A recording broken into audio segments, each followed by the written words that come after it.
Class के छूटने के तुरंत बाद क्या देखना जरूरी है?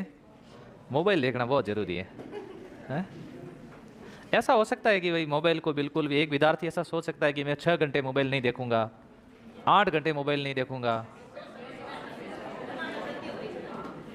ऐसा बहुत कम विद्यार्थी कर सकते हैं ना। अगर अपन लाखों में देखें आंकड़ा कि 10 लाख विद्यार्थी है, 10 लाख विद्यार्थी में ऐसे कितने विद्यार्थी होंगे कि मैं 6 घंटे तक मोबाइल के हाथ नहीं लगाऊंगा, 9 घंटे तक? ऐसे कितने परसेंटेज विद्यार्थी होंगे तो ये सोच रहे होंगे कि मैं मोबाइल का डाटा सुबह 9 बजे ऑन करूंगा, फिर रात को 9 बजे ऑन करूंगा, इससे पहले मोबाइल का डाटा ऑन नहीं करूंगा? ऐसा हो नहीं सकता। लो, ये कह रहे हैं कि ऐसा हो ही नहीं सकता।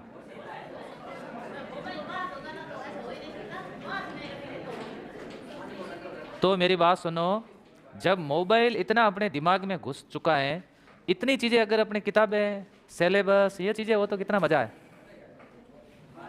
डिस्टर्ब कर रहा है नहीं कर रहा है? आप देखो, मेरी बात सुनो, हम लोग पढ़ाते हैं ना, तो हम लोग पढ़ाते पढ़ाते क्लास के अंदर कई बार मोबाइल चेक करते हैं। क्यों करते हैं? क्योंकि हम लोगों को ऐसा लगता है कि आप लिख रहे हो, फ्री बैठे क्या करें, देखते हैं व्हाट्सएप में की चले है, कह रो मैसेज आयो है, फेसबुक पे क्या हो रहा है, रील किसकी अपलोड हुई है। देखो, ये हम लोगों पे आप तुलना मत करना, क्योंकि हम लोग तो देखो सक्सेस लोग हैं, आप लोग अभी तक सक्सेस नहीं हो, आप अभी तक बेरोजगार हो। आपको बार बार ध्यान इधर नहीं देना चाहिए मोबाइल की तरफ, आपका बार बार ध्यान किसकी तरह होना चाहिए? कॉपी की तरह, किताब की तरह। अति इतना नहीं को, इतना तो करो, मेरी बात सुन मान के आप लोग 3 बजे क्लास में आते हो, तब से लेकर के जब तक क्लास छूटे नहीं तब तक मोबाइल को नहीं देखोगे और मोबाइल को साइलेंट रखोगे। ऐसा हो सकता है? तो उस समय क्या होगा, अपना पूरा पूरा ध्यान 3-4 घंटे पूरा ध्यान किस पे रहेगा? पढ़ाई पे रहेगा। ऐसा ऐसा करना चाहिए। दूसरा क्या करना है, जब भी आप रात को पढ़ने बैठो ना, तब आपको मोबाइल को साइलेंट करके, कहीं, मैं कैसे करता था, मैं जब पढ़ता था ना, मोबाइल को साइलेंट करके जेब में डाल देता था, शर्ट टंगा होता था उसके जेब में डाल देता था।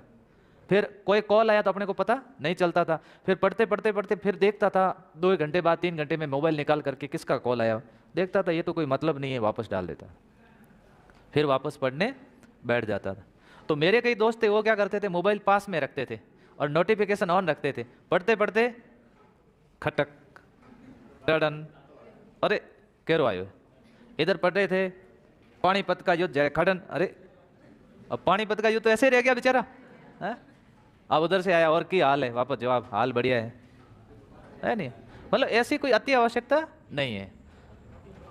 मैं एक बार गांव में जा रहा था तो मैंने ऐसे देखा, एक महिला तगारी सिर पे रखी हुई गोबर की, फोन पे बात कर रही है, और फोन पे किससे बात कर रही है? उसके पड़ोसन से बात कर रही है। ओ हेलो, की करे, कहीं को नहीं, माथे में गोबर की तगारी राखी है, हैं तू की करे? तो वहीं बस गोबर बाड़े में बैठी हूँ, मिंगड़ियाँ भेड़ी करो, बात उनकी किससे चल रही है? मतलब ये अति आवश्यक चीजें हो गई, इतनी आवश्यक हो गई है कि अपने दिमाग के अंदर घुस गई है। समझे मेरी बात?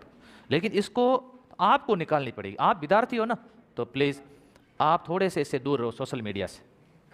देखो, ये दुधारी तलवार है, और इस तलवार के ऊपर पैर दोगे पता नहीं चलेगा कब आपका पैर कट गया, इसलिए नाम रखा हो दुधारी तलवार। आप पूरे दिन में शाम को एक बार मोबाइल का स्क्रीन टाइम देखना कि आज मैंने मोबाइल कितने घंटे देखा। मैं कई बार मेरा स्क्रीन टाइम देखता हूँ मोबाइल का कि आज 6 घंटे मोबाइल देखा, मुझे बहुत बुरा लगता है। 6 घंटे टोटल कितने घंटे? 24 में मैंने 6 घंटे तो मोबाइल देखा, फिर इतने घंटे बाद नींद ली, तो मैंने इतना टाइम खराब किया, सीखा क्या? कुछ नहीं सीखा ना। तो जीवन अपना ऐसा ही है क्या?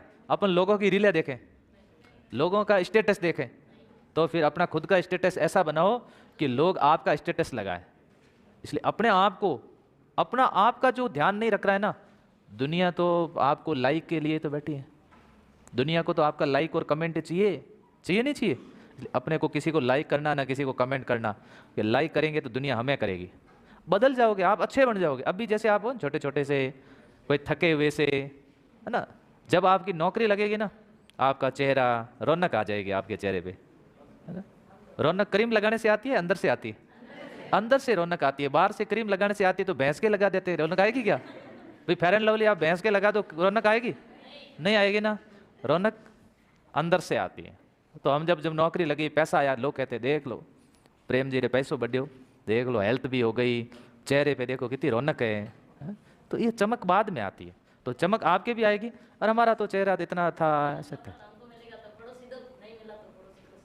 पड़ोसी तो देखो ऐसा है, पड़ोसी, आप तो पड़ोसी, आप तो, अरे आप पड़ोसी की बात कर रहे हो, घर में ईर्ष्या है। पड़ोसी की बातें छोड़ो, आपका सिलेक्शन हो गया ना, आपकी सगी बहन को अच्छा नहीं लगेगा। पड़ोसी की बातें तो आप भूल जाओ, सगी बहन उसको भी ऐसा लगेगा। दो बहनें तैयारी कर रही होती है ना, दोनों में ईर्ष्या होती है, एक रो सिलेक्शन है, दूसरे रो मोंड उतरे रो, मारो हुए को नहीं, ये रो। ऐसा कई बार होता है। दोस्त, तीन दोस्त एक साथ रूम में तैयारी कर रहे, एक का सिलेक्शन होता है तो दोनों को खुशी होगी या दुख होगा? दोनों का नहीं हुआ ना, वो सोचेंगे यार ये रो नहीं हुआ तो ठीक रहा, ये हमारे से आगे कैसे निकल गया। इसलिए अच्छे लोगों की संगत में रहोगे तो अच्छे बनोगे। बेरोजगार की, चार बेरोजगार की संगत में रहोगे तो पांच में बेरोजगार आप। चार अमीर की संगत में रहोगे तो पांच में अमीर आप। चार अच्छे की संगत में रहोगे तो पांच में अच्छे आप। चार बुरे की संगत में रहोगे तो पांच में बुरे आप। संगत का इतना विद्यार्थी पर असर पड़ता है, इसलिए हमें अच्छे के पास, अच्छी संगत के अंदर रहना।